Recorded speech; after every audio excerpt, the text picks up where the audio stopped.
Friends, Monika आपकी gardener दोस्त।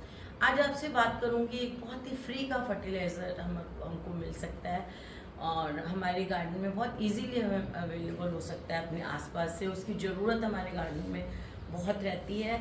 और जैसे हम जानते हैं कि मेन इंग्रेडिएंट्स जो पौधे की ग्रोथ के लिए होते हैं नाइट्रोजन, फास्फोरस और पोटेशियम। इसके अलावा एक और बहुत इम्पॉर्टेंट इंग्रेडिएंट है, वो है कैल्शियम।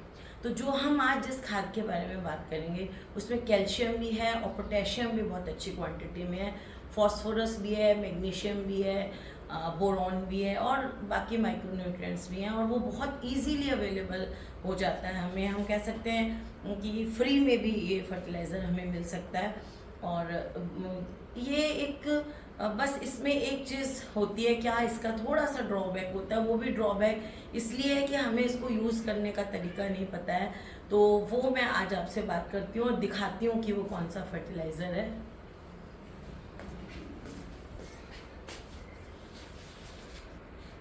तो जिस फर्टिलाइज़र की मैं बात कर रही हूँ वो है, ये देखिए, ये है वुड ऐश।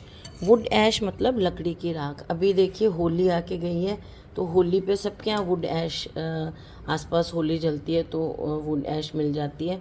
और जहाँ चूल्हे जलते हैं उनके यहाँ वुड ऐश मिल जाती है।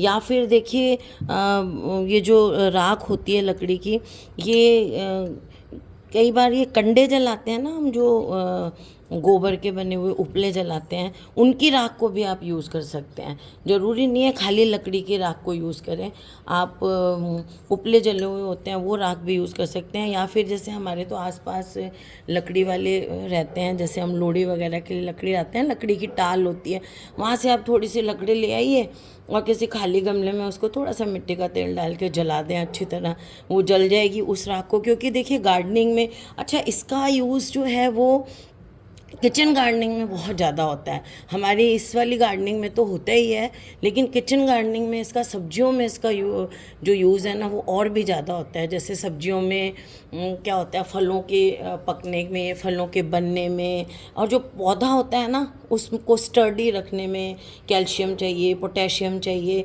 तो फल बड़े होने के लिए, ज़्यादा फूल आने के लिए माइक्रो न्यूट्रिएंट्स चाहिए, बोरोन चाहिए। जैसे फल ज़्यादा अच्छे नहीं गिरने के लिए बोरोन की कमी से गिरने लग जाते हैं, तो इसमें पोटेशियम भी है। पोटेशियम सबसे ज़्यादा होता है इसमें, और मेनली जो है इसे पोटेशियम के लिए यूज़ किया जाता है। और हमारे गार्डन में भी जो है ऑर्नामेंटल प्लांट्स में भी ये बहुत अच्छा है यूज़ करने के लिए, क्योंकि मैं तो वही उगाती हूँ, मेन बात तो उसकी करूँगी, लेकिन ये सब्जियों के लिए भी बहुत अच्छा है।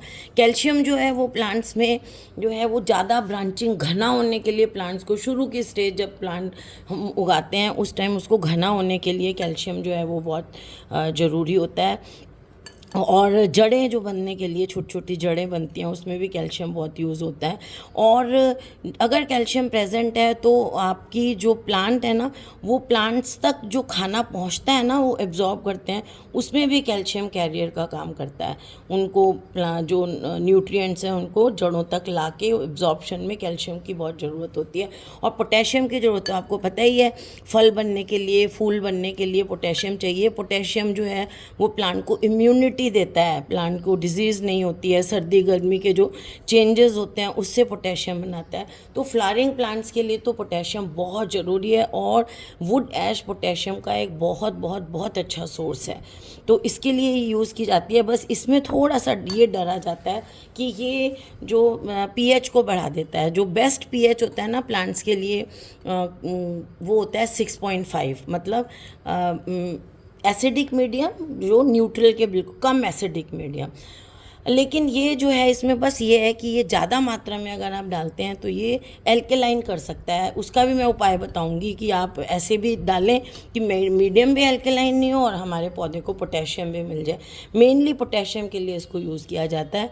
तो फिर इसको जो है वो आप जो है वो मिट्टी में मिला सकते हैं इसको। जैसे एल्केलाइन तो ये करता है, लेकिन थोड़ी क्वांटिटी में, जैसे हम सॉइल मिक्सचर मिला बना रहे हैं तो आपने एक गमले में एक मुट्ठी इतना सा डाल दिया, क्योंकि हम उसमें जब नया सॉइल मिक्सचर बनाते हैं तो उसमें हम 3 पार्ट्स जो हैं वो सॉइल, रिवर्स एंड और जो हम अपनी खाद डालते हैं वो इक्वल इक्वल क्वांटिटी में डालते हैं।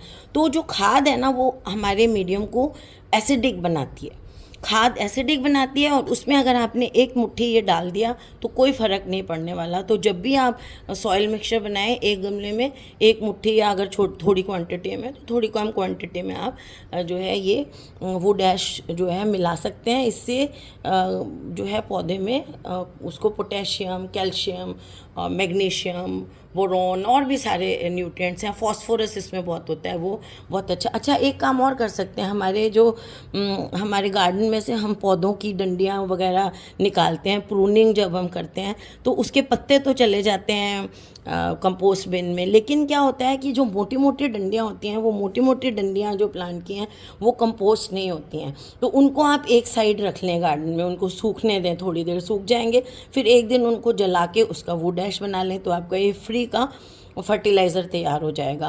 और इसको आप अपने पौधों में डाल लें। अच्छा, थोड़ा थोड़ा क्वांटिटी, जैसे आपने एक एक चम्मच डाल दिया 1 महीने में एक बार या 2 महीने में एक बार, तो उससे एल्केलाइन भी नहीं होती है सॉइल, कोई ऐसा फ़र्क नहीं पड़ता। एक गमले में 1 चम्मच अगर आप ये डाल दें। और दूसरा इसका उपाय मैं आपको बताऊं कि जब भी आप ये डालें ना, अगर आपको एल्केलाइन होने का डर है सॉइल का, तो जब भी आप ये डालें तो इसको खाद में मिक्स करके डालें, वर्मी कंपोस्ट में या गोबर की खाद में, क्योंकि वो एसिडिक होती हैं थोड़ी सी और ये एल्केलाइन होता है। तो वो मिक्सचर तैयार करके, जैसे आपने इतनी सारी खाद ले ली एक गमले में डालने के लिए, जितनी लेनी है 100-200 ग्राम, और उसमें 2 चम्मच इसके डाल दिए, तो वो फिर आपकी मिट्टी को एल्केलाइन भी नहीं करेगा और बहुत फ़ायदा करेगा। इसको डालने के ना इसको लिक्विड फर्टिलाइज़र में भी डालते हैं। जब आप लिक्विड फर्टिलाइज़र 15 दिन में एक बार देते हैं, लेकिन इसको ज़्यादा नहीं देना है, इसको आप जो है वो महीने में एक बार दे दें तो बहुत है। तो जब आप लिक्विड फर्टिलाइज़र देते हैं ना, तो इसका लिक्विड बना के भी हम डाल सकते हैं। तो इसका लिक्विड हम कैसे बना सकते हैं उसको दिखाती हूँ मैं आपको। इसका लिक्विड बनाने के लिए हम क्या करते हैं, जैसे अब ये हमने बाल्टी ली है, देखिए 10 लीटर की बाल्टी है। इसको क्या करना है, जैसे 1 बाल्टी पानी है, अब ये 10 लीटर की भी नहीं है बाल्टी, मेरा ख्याल 8 लीटर की बाल्टी है। और ये जो मेरा वुड ऐश है ये छान लिया है मैंने इसमें।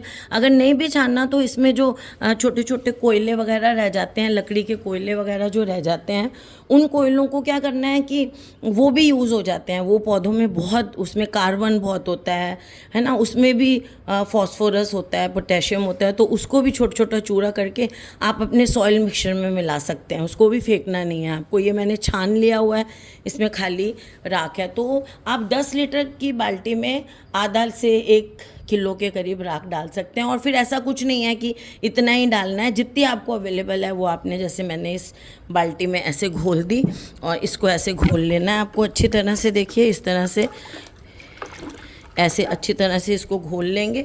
घोलने के बाद मैं आपको दिखाती हूँ, देखिए मैंने इसको इसमें घोल दिया है। और घोलने के बाद क्या करना है, अब जैसे मेरी इतनी थी तो मैं बाल्टी फुल भी भर सकती थी, तो आपको दिखाने के लिए अभी मैंने इतने में भरा है। तो 1 बाल्टी पानी में आपने जितनी मैंने अभी दिखाई है उतनी भी घोल सकते हैं, पानी में घोल दें। अगर आपको जल्दी यूज़ करनी है तो गर्म पानी में इसको घोल दें और 1-2 घंटे के बाद आप इसको यूज़ कर सकते हैं।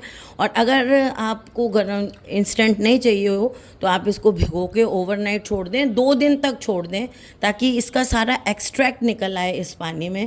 और उसके बाद हम क्या करेंगे, इस एक्सट्रैक्ट को जो है वो अपना लिक्विड जो खाद देते हैं उस खाद में इसको मिला लेंगे। अब देखिए ये ऑर्गेनिक चीज़ है, हमने थोड़ा सा ही मिलाया और 10 लीटर तक रेज़ कर लिया। इसको छान देंगे तो 10 लीटर पानी हमारे पास तैयार हो जाएगा। तो इस 10 लीटर में से इस 10 लीटर को फिर हम कर लेंगे 20 लीटर। अब ये देखिए आप इसको डाइल्यूट भी कर लें या एज सच भी डाल दें, कोई फ़र्क नहीं पड़ता। लेकिन हम सारे ज़्यादा पौधे हैं तो जैसे इस 10 लीटर को मैं क्या करूँगी, जैसे 10 लीटर तैयार हो गया, इसको 20 लीटर कर लूँगी। 20 लीटर करके फिर हम इसमें जो हमारी गोबर वाली खाद है वो, उसका लिक्विड है वो डाल देंगे, या फिर NPK डालना है तो 1-2 चम्मच, जो भी 20 लीटर के हिसाब से कितने 20 चम्मच हो गए, NPK डाल के इसको दे देंगे। या फिर गोबर वाली जो मैं ऑर्गेनिक खाद तैयार करती हूँ वो दे देंगे। या फिर जैसे ये भिगो रहे हैं इसके साथ ही 10 लीटर में आप 2-3 मुट्ठी डाल दीजिए वर्मी कंपोस्ट, है ना, और उसको गर्म पानी में डालेंगे वर्मी कंपोस्ट तो और भी अच्छी तैयार हो जाएगी वो दोनों चीज़ें। गुनगुने में, बिल्कुल गर्म में डालेंगे तो वर्मी कंपोस्ट में से नुकसान हो जाएगा आपको, ज़्यादा नहीं गर्म में डालनी, हल्के गुनगुने पानी में डाल देंगे। और ठंडे में डालने तो बेस्ट है।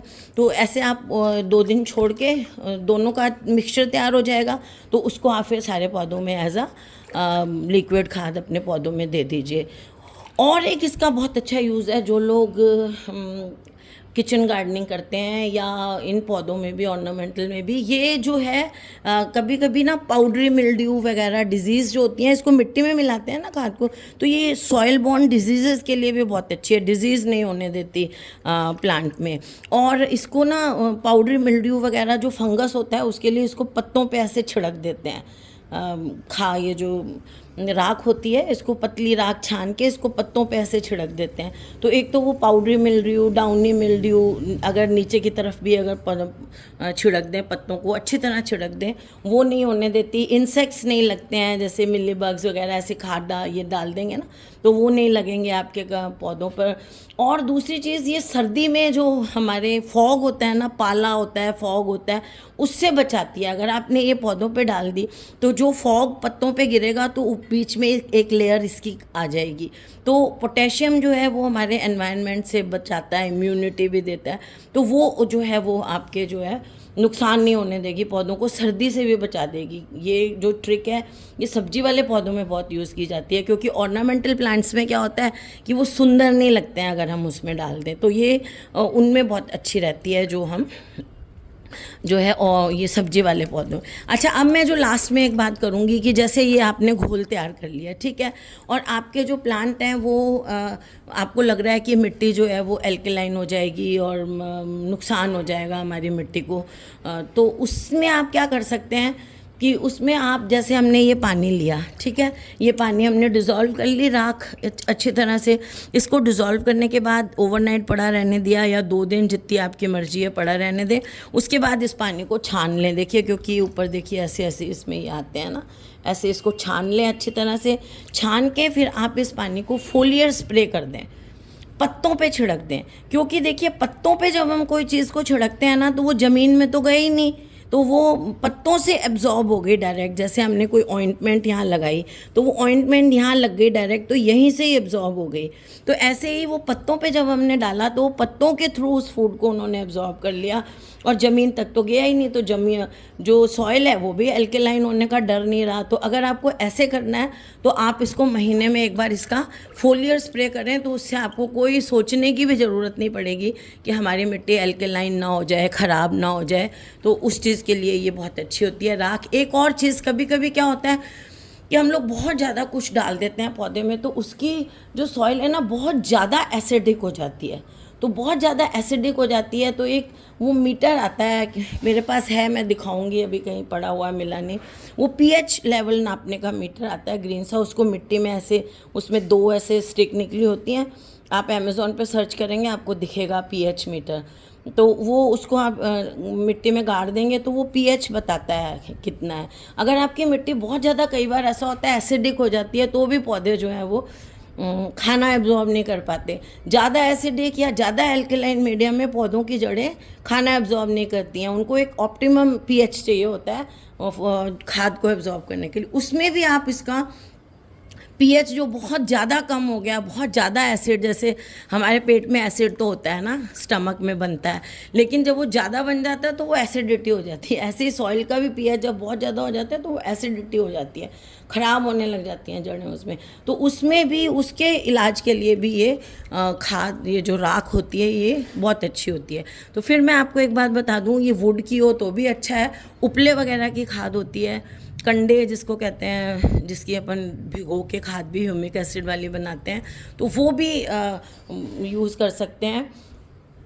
उनकी जली हुई राख भी यूज़ कर सकते हैं। तो ऐसे ये राख आप नहीं मिल रही तो खुद भी गार्डन में तैयार कर सकते हैं, वेस्ट, गार्डन वेस्ट से।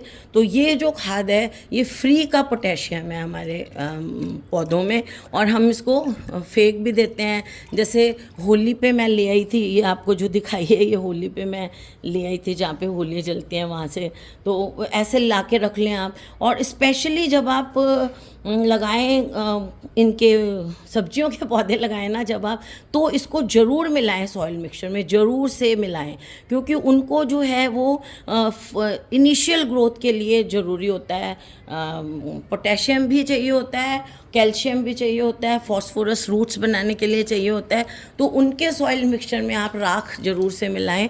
और क्योंकि हम साथ में खाद भी मिलाते हैं तो इसलिए पीएच बढ़ने का खतरा इतना नहीं रहता है। अगर ऑलरेडी पुराना गमला है जिसमें हमारी खाद यूज़ हो चुकी हुई है उसमें डालते हैं तो थोड़ा डर रहता है, लेकिन नए सॉइल मिक्सचर में अगर आप राख मिलाएंगे तो पीएच बढ़ने का कोई भी खतरा नहीं होता है, क्योंकि साथ में हम खाद भी मिलाते हैं। तो फ्रेंड्स, आज मैंने आपसे एक बहुत ही इम्पॉर्टेंट फर्टिलाइज़र के बारे में बात की जो फ्री मिलता है और न्यूट्रिएंट से भरपूर है और बीमारी से भी बचाता है, सॉइल बॉर्न डिजीज़ से बचाता है, फंगस से बचाता है आपके पौधों को। तो अभी तक आप इसको नहीं यूज़ करते हैं तो इसको ज़रूर यूज़ करिए और अपने पौधों को हेल्दी बनाइए, उनमें ज़्यादा ब्रांचिंग पाइए, ज़्यादा फूल पाइए, है ना। जब आपके पौधों में ना, जब फ्लावरिंग वाले प्लांट्स होते हैं, जब उनमें फ्लावरिंग स्टेज शुरू होने लगती है ना, जब आपको लगता है एक आधी कली आनी शुरू हो गई है, उस टाइम आप ये वाली खाद उन पे स्प्रे कर दें तो भी चलो, उससे आपको कुछ भी डर नहीं है कि मीडियम चेंज होगा या एसिडिक एल्कलाइन। स्प्रे कर दें आप अपने पौधों में 15-15 के दिन में एक बार या 20 दिन में रिपीट कर दें। जब फूल अच्छी तरह आ जाएं फिर नहीं करना है। फिर उसके बाद जब फल थोड़ा सा बनने शुरू हो जाते हैं छोटे छोटे, फिर एक बार थोड़ा सा स्प्रे कर दें। अगर फ्रूट लेने हैं आपको किसी पौधे के या बीज कलेक्ट करने हैं किसी प्लांट के, उसकी बात कर रही हूँ, उससे फिर हेल्दी बीज बनेंगे आपके। और सब्जियां हैं तो फिर सब्जियों में तो सही है, जब फ्रूट हल्का हल्का बनना शुरू हो जाए तब आप उसको अच्छी तरह से स्प्रे करेंगे तो आपको फ्रूट भी अच्छे मिलेंगे। और अगर बीज कलेक्ट करने हैं तो बीज भी बहुत हेल्दी आएंगे आपके प्लांट्स के। तो फ्रेंड्स, अगर आपको ये वीडियो अच्छा लगा हो तो इसे लाइक करिएगा, शेयर करिएगा और मेरे चैनल को सब्सक्राइब करिएगा। Okay friends, bye.